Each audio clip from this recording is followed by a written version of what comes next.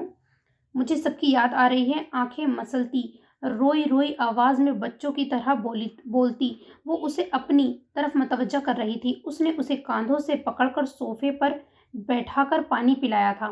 وہ مناہل کے غم میں نہ ہوتی تو محسوس کر لیتی کہ وہ اس کے کتنے قریب بیٹھا ہے، اور اب اس کے ہاتھ میں ہیں، جنہیں وہ دھیرے دھیرے سہلا رہا تھا، جیسے اسے تسلی دے رہا ہو، اور کرنے والا اپنے اس فعل کو کوئی نام نہیں دے رہا تھا، یا شاید ہر جذبے سے انجان رہنا اس کی عادت بن گئی تھی۔ بیوی، بات سنو میری، اگر تم آج گئی تو آج جانا تمہارا لاسٹ ہوگا، اس کے بعد میں تمہیں کبھی بھی نہیں جانے دوں گا۔ لیکن اگر تم 1 ہفتے بعد جاؤ گی تو جب چاہو اپنے گھر جانا، وہاں رہنا، میں کچھ نہیں کہوں گا۔ چاہے تو ریسیپشن کے بعد تم کچھ دن رہنے چلی جانا۔ اب فیصلہ تمہارے ہاتھ میں ہے، بولو کیا فیصلہ ہے؟ ہاتھوں کی بڑھتی گرمی نے اسے احساس دلایا تھا کہ وہ اس کے بالکل قریب ہے۔ اس نے اس کے ہاتھ سے اپنے ہاتھ نکالے تھے اور دور ہو کر بیٹھی تھی۔ وہ اس کا گریز محسوس کر کے سامنے والے صوفے پر بیٹھ گیا تھا، نظریں ہنوز اسی پر تھیں۔ اگر پھر آپ نے نہیں بھیجنا تو میں آپ کو بتائے بغیر چلی جاؤں گی، اور دوبارہ کبھی بھی آپ کے گھر میں نہیں آؤں گی، اور جب تک میرا دل کرے گا رہوں گی وہیں، اور آپ زبردستی نہیں کریں گے۔ اس کی دوسری شرط میں ہی اسے فائدہ لگا تھا۔ اس کا کچھ بھروسہ نہیں تھا کہ واقعی ترسادے اسے بچوں کے سے انداز میں شرط رکھی تھی، وہ اسے ڈسٹرب کر رہی تھی۔ گڈ گرل، اب جاؤ سو جاؤ۔ اس کے کہنے پہ وہ اپنے روم کی طرف بڑھ گئی تھی، اور وہ کافی دیر تک بے خیالی میں اس کے روم کی طرف دیکھتا رہا تھا، جیسے وہ رویا وجود ابھی بھی وہیں موجود ہو۔ اس کا سرخ چہرہ، سوجی آنکھیں کتنی ہی دیر تک اسے ڈسٹرب کرتی رہی تھی۔ تھک ہار کر وہ اپنا کام ادھورا چھوڑ کر روم کی طرف بڑھ گیا تھا۔ سر، مانیہ چودھری ممبئی واپس آ گئی ہیں، اور میں نے انہیں سیٹ پہ 2-3 بار آتے دیکھا ہے۔ نتاشا میڈم سے کافی گھل مل کے باتیں کر رہی تھی۔ ان دونوں پر نظر رکھو، اور ریسیپشن سے پہلے انہیں میری شادی کی خبر نہیں ہونی چاہیے۔ عتیق، اگر مانیہ واپس آ گئی ہے تو یاور بھی اس کے ساتھ ہی آیا ہوگا۔ تم مسٹر زبیر سے کہہ دینا، اگر پارٹی میں ان دونوں نمونوں کو انوائٹ کیا تو نوفل احمد خان کو بھول جائیں۔ فون آف کر کے اس نے حیات کے روم کے بند دروازے کی طرف دیکھا تھا، پھر اپنے کام کی طرف متوجہ ہو گیا تھا۔ آج وہ خلاف معمول گھر جلدی آ گیا تھا۔ روزانہ جس وقت وہ آتا تھا، حیات اپنے روم میں چلی جاتی تھی۔ صبح میں بھی وہ اس کے جانے کے بعد روم سے باہر آتی تھی۔ دونوں ندی کے دو کناروں کی طرح زندگی گزار رہے تھے۔ دونوں ہی کو ایک دوسرے کا احساس نہیں تھا۔ ایک دو بار اس نے اپنے گھر جانے کی بات کی تھی، جسے اس نے ایک ہفتے تک ملتوی کر دیا تھا۔ دونوں میں بات نہ ہونے کے برابر تھی، ایک اپنے کام میں مشغول، دوسرا اپنے آپ میں مگن۔ وہ معمول کی طرح دروازے سے ہی اپنا کوٹ نکال کے ہاتھ میں لیتا، اسی ہاتھ سے شرٹ کے بٹن کھولتا آ رہا تھا جب حیات میڈم کے چلانے پر رکا تھا اور اس کی طرف رخ کیا تھا جہاں وہ صوفے پر آلتی مالتی مار کے بیٹھی تھی۔ ٹیبل کو قریب کر کے اس پہ رومال کو دسترخوان کی شکل دے کر بچھایا ہوا تھا اور اسی پر کھانا رکھا تھا جو ڈھکا ہوا تھا، مطلب میڈم کا ابھی ڈنر نہیں ہوا تھا۔ اللہ اللہ، کیا زمانہ آ گیا ہے، شرم و حیا تو رہی ہی نہیں ہے۔ آنکھوں پر ہاتھ رکھے اس نے اس کی شرٹ کے بٹن کھولتے دیکھ کر طنز کیا تھا۔ اس میں کون سی بے شرمی ہے بیوی؟ وہ اس کا مطلب ابھی بھی نہیں سمجھا تھا۔ یہ بے شرمی نہیں تو کیا ہے کہ آپ میرے سامنے شرٹ کے بٹن کھولتے ہوئے آ رہے ہیں؟ جس طرح عورتوں کو پردہ کی تاکید کی گئی ہے ویسے ہی مردوں کو بھی کی گئی ہے، مگر کوئی سمجھے تب نہ۔ اس کے جھنجھلا کر کہنے پہ بے اختیار اس کے چہرے پہ مسکراہٹ آئی تھی۔ مجھے تو پتا ہی نہیں تھا بیوی، تم نے پہلے کیوں نہیں بتایا؟ ورنہ میں تمہارے سامنے برقع پہن کے آتا۔ اس کے مذاق اڑانے والے انداز پہ اس نے منہ بنایا تھا۔ میرا وہ مطلب نہیں تھا۔ مردوں کو احتیاط کرنی چاہیے کسی کے بھی سامنے اس طرح کا چھچورا پن کرتے ہوئے، مطلب شرٹ ریموو کرتے ہوئے۔ اس کے سر جھکا کر وضاحت کرنے پہ اس نے ایک گہری نظر اس پر ڈالی تھی۔ کیا یہ اندر سے بھی واقعی اتنی ہی معصوم ہے؟ اپنے ظاہر کی طرح اس کی گہری جانچتی نظروں کا مفہوم اسے سمجھ نہیں آیا تھا۔ بیوی، کسی کے سامنے نہیں، تمہارے سامنے تو یہ چھچورا پن کیا جا سکتا ہے نا؟ انداز میں کوئی معنی خیزی نہیں تھی، پھر بھی وہ بری طرح پزل ہو گئی تھی۔ استغفر اللہ، کیسی باتیں کر رہے ہیں آپ؟ بیٹھو بیوی، نہیں ریموو کر رہا شرٹ، اپنا ڈنر کمپلیٹ کرو۔ اسے بغیر کھانا کھائے اٹھتے دیکھ کر بے اختیار اس کا ہاتھ پکڑ کر واپس اسی کی جگہ بیٹھا چکا تھا اور خود اپنے روم کی طرف بڑھا تھا۔ سنیں، اس کے آواز دینے پر پلٹ کر سوالیہ نظروں سے اسے دیکھا تھا۔ وہ، کیا آپ نے کھانا کھا لیا؟ جھجکتے ہوئے سوال پوچھا تھا، مبادا وہ کچھ اور نہ سمجھ لے۔ کیوں؟ کہیں تمہارا ارادہ میرے ساتھ ڈیٹ پر جانے کا تو نہیں؟ عادت کے خلاف وہ اس سے الگ ہی رنگ میں بات کر رہا تھا، وجہ خود بھی جاننے سے قاصر تھا۔ اول تو بات ہوتی ہی کم تھی، مگر جو بھی ہوتی تھی وہ اسے اچھا خاصا جج کر دیتا تھا۔ کون سی ڈیٹ پر؟ اس نے ناسمجھی سے اس کی طرف دیکھا تھا۔ اسی ڈیٹ پر جس پہ جایا جاتا ہے، اس نے وضاحت کی تھی۔ مگر کس کی ڈیٹ پر؟ اور ڈیٹ پر کون جاتا ہے؟ اس کے ناسمجھی سے کہنے پر اس نے اپنی ہنسی ضبط کرتے ہوئے پوچھا تھا، تمہیں ڈیٹ کا مطلب نہیں پتا؟ وہ جو اس کے سوال میں الجھی اس کو دیکھ رہی تھی، چونک کر اس کے دوسرے سوال پر غور کیا۔ پتا ہے مجھے، تاریخ کو کہتے ہیں ڈیٹ۔ BSc کیا ہے میں نے، وہ بھی انگلش میں۔ پتا نہیں خود کو کیا سمجھتے ہیں، بچوں کو بھی ڈیٹ کا مطلب پتا ہے، اور یہ مجھے بچوں سے بھی گیا گزرا سمجھتے ہیں۔ اس کے جواب اور بلند آواز میں کی گئی بڑبڑاہٹ سے ایک بھرپور کہکا لگانے پر مجبور کر گئی تھی۔ اے اللہ، ان کا دماغ تو نہیں پھر گیا؟ بنا بات کے جناتوں سے شرط لگا کے ہنس رہے ہیں۔ تمہیں سچ میں ڈیٹ کا مطلب نہیں پتا؟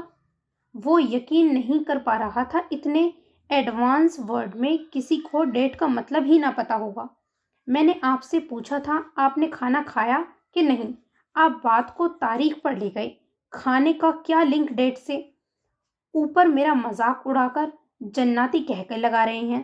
نہیں کرنی مجھے آپ سے بات۔ منہ ٹیڑھا کرتی وہ اس کی طرف سے منہ پھیر گئی تھی۔ اس کے انداز پہ بمشکل اس نے اپنی ہنسی روکی تھی۔ اوکے بولو، نہیں اڑاتا تمہارا مذاق۔ آپ نے کھانا کھایا کہ نہیں؟ نہیں کھایا، فریش ہو کر جاؤں گا۔ تو آپ آج گھر پر ہی کھانا کھا لیں۔ کیوں؟ آج پہلی بار اسے ایسے کھانے کی آفر کی تھی۔